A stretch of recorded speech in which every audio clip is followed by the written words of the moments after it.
Hey everybody, coming to you from the Anxiety and Depression American Association Conference in Boston. It's been a super interesting several days focused on depression and anxiety, and I think the thing that feels most relevant to us in this course is so many of the recommended and researched treatments for anxiety and depression at this point are wrapped into so much of what we know about positive psychology. Two theories or interventions in particular that have just been discussed over and over in these different research studies that are being presented. First is ACT, which stands for acceptance and commitment therapy, and it's the idea that if we can accept our difficult feelings, then there's a way to help ourselves navigate through them. So rather than denying them, rather than pushing them away, being able to really get in touch with what our central nervous system is telling us or what our low mood is telling us, and then working from a place of how do we go into healing from a place of just understanding ourselves. And then the second one is a type of therapy that I'm reading more and more about right now called compassion-focused therapy. And this is the idea that so much of our shame, so much of our self-criticism just gets ruminated, it gets tossed around in our brains over and over and over again. And what we have to do is get into a place where we acknowledge it, there it is, and it's making us feel really bad about ourselves, and then really consciously shift into a place of more intentional and compassionate thought. And embedded in a lot of this is using mindfulness strategies and meditation to strengthen the brain's ability to shift into more supportive, loving conversations inside of ourselves. So it's been really fascinating. Everything we've learned this semester, it feels so relevant to everything going on in this conference. Okay, moving on. Let's talk about this week for you.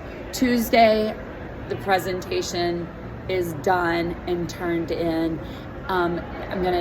There's something that you need to do to make sure that everybody's going to be able to see the work you've done. So I'm going to include that in the email so that your work gets out there and published to show at the conference so that everybody gets to experience it. So, you don't have a ton of other work to do right now because we want you really focusing on creating amazing projects. You've got great questions y'all have been asking. I've been enjoying looking through the assignment where you list what questions you have.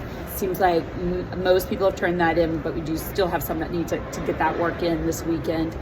And then you have to do the GOA survey by next week, and I am able to see who's completed it and who's not. So I'll be reaching out to you if you haven't done that yet, because GOA, for us to wrap up this course, which wraps up in 2 weeks, you have to get that turned into them. And then I guess,